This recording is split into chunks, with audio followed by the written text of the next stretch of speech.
Olá, pessoal! Sejam bem-vindos a mais uma aula conceitual da disciplina de Teoria e Prática na Educação Infantil. Eu sou a professora Amanda Gladys e nesta aula nós vamos tratar sobre a teoria de Piaget, conhecida como epistemologia genética.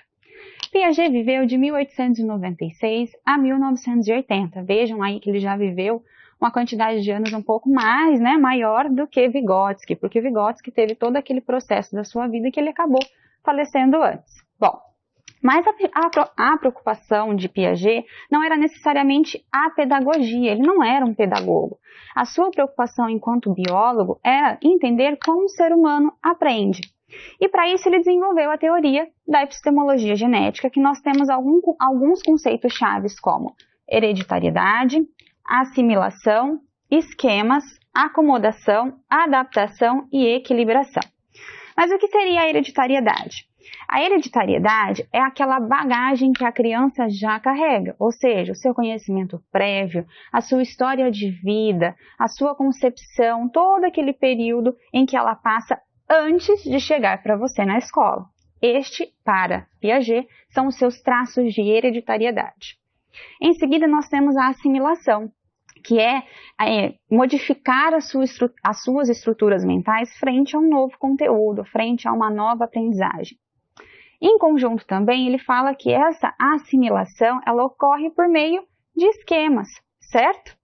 E, em seguida, nós temos a acomodação, que é quando a criança deve acomodar aquele conhecimento que ela teve, junto com o que ela já carrega, junto com o que vem da hereditariedade.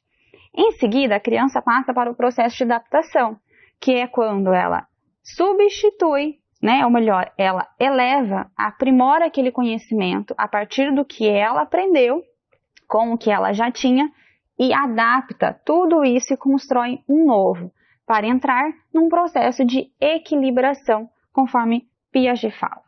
Mas como isso se organiza, como isso se estrutura quando nós estamos pensando aí dentro de uma estrutura, de uma sala de aula, quando nós estamos ensinando uma criança? Bom, vamos imaginar, pessoal, que nós temos uma turma de educação infantil e que nós temos um aluno aqui chamado de Pietro. O Pietro conhece as relações humanas e toda a estrutura do ser humano, certo? E nós vamos apresentar, por exemplo, uma boneca para ele. Então, aqui nós temos a nossa boneca, certo? Pietro, a primeira instância que ele olhar para essa boneca, ele vai achar que ela é uma criança, pois toda boneca é muito parecida com uma criança, com uma menina. Então, o primeiro choque que ele vai olhar é que essa não é uma boneca, não é uma criança, é uma boneca, é algo que ele não conhece, que ele nunca tinha visto na vida. E ocorre um processo de desequilíbrio dentro da estrutura cognitiva do Pietro.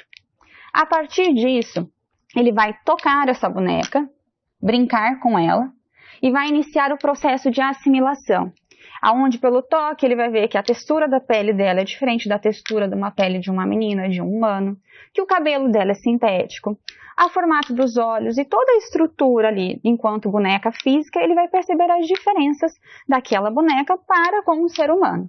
Este é o processo de assimilação, então. Ele está tentando, a partir de um conhecimento novo que provocou um desequilíbrio, criar novas estruturas mentais que possam ser capazes de assimilar toda essa questão que nós vamos estar passando para ele ao apresentar um objeto novo dentro do cotidiano. Quando ele começa esse processo de assimilação, nós passamos para o que Piaget chama de acomodação, certo? Sendo que neste meio termo nós temos os esquemas, certo? Então, quando a assimilação passa para a acomodação na sua fase inicial, se iniciam os esquemas, que é a tentativa da criança de construir novos esquemas para poder acomodar este conteúdo, que para ele aqui no nosso exemplo isto não é um ser humano, isto é uma boneca, certo? E inicia-se então um processo de acomodação, onde ele acomoda este conteúdo, essa memória visual que ele está tendo, que ele assimilou e agora ele acomodou dentro do seu desenvolvimento psíquico. Em seguida, nós passamos para a adaptação. A adaptação é a adaptação desta criança, no caso Pietro, frente a este conteúdo. Então, é sobrepor o conhecimento prévio, o que ela tem de hereditariedade, mediante ela assimilou e ela acomodou por meio de esquemas, ela vai adaptar. E quando ela adapta este conhecimento, quando ela internaliza que isto não é um ser humano, é uma boneca, ela entra em processo de equilibração. Ela está em equilíbrio. Ela compreendeu aquilo que você desejava passar para ela ao explicar que aquilo era uma boneca e não um ser humano.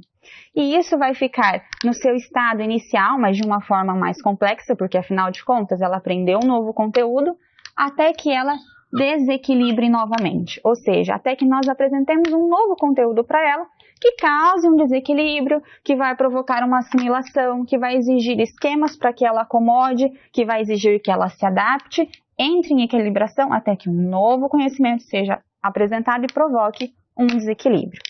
E quando nós falamos de Piaget e de todas essas questões, nós também estamos falando de estágios de desenvolvimento humano, tá?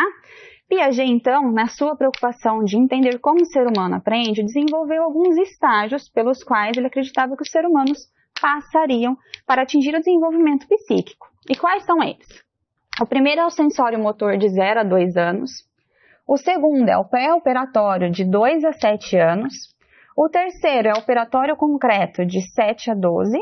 E o quarto é o operatório formal, que inicia dos 11 aos 12 anos e vai até toda a vida dessa criança, toda a sua vida adulta, certo?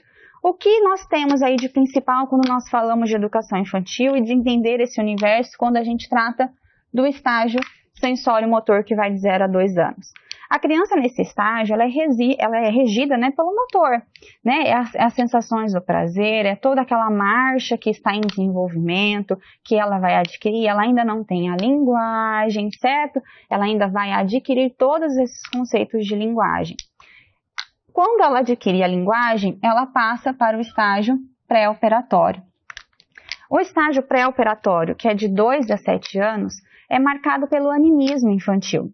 É quando você está dentro da sua prática docente dentro de sala de aula, ou vocês que ainda não convivem com criança dentro de sala de aula, mas ali tem seu filho, sobrinho ou um neto, e você está brincando com aquela criança e ela fala, eu sou o Homem-Aranha. Imagine que nós temos o Pietro aqui, ele está fantasiado ao nosso lado de um Homem-Aranha. E nós falamos assim para ele, Pietro, você quer almoçar? Está na hora de almoçar, vamos almoçar? E ele vai dizer, eu não sou o Pietro, eu sou o Homem-Aranha. Ele está no período pré-operatório, o período de animismo, de dar vida a objetos inanimados, de fantasiar e de imaginar. É toda essa construção do imaginário infantil, dos amigos imaginários, das fantasias que se tornam realidade. E tudo isso é extremamente essencial para que ela possa transitar para o próximo estágio, que é o operatório concreto, que vai dos 7 aos 12 anos de idade. Por quê? É no período operatório concreto que se estabelece o pensamento lógico. Então, sobretudo por este motivo também, que é nesse período, na etapa escolar, que as crianças têm aí o contato, né, mais forte, mais embasado e sistemático com a questão da matemática. Por este motivo, porque é nesse estágio que ela desenvolve o pensamento lógico e está, né, preparada para aprender esses conteúdos.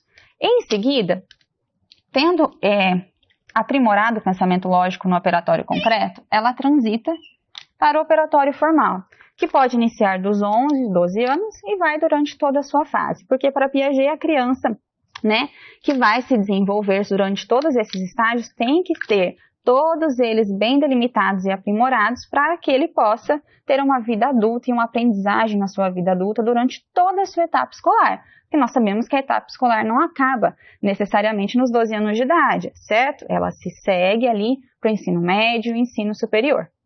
No operatório formal, a criança está pronta para ser inserida no mundo adulto, certo?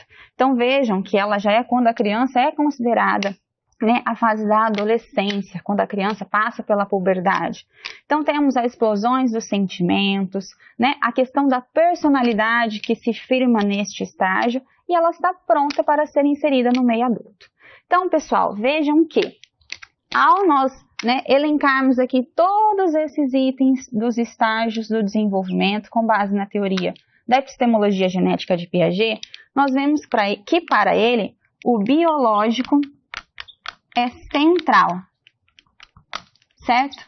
Diferente do Vygotsky, que também parte de uma relação do biológico, também considera a interação social, mas diz que o aparato biológico não é suficiente para dar condições de uma aprendizagem, para Piaget ele parte justamente do item que Vygotsky, a princípio, não embasa a sua teoria. Então, as teorias de Vygotsky e de Piaget, elas se complementam, elas se embasam, porém, ambos partem de pontos iniciais e de posicionamentos iniciais diferentes.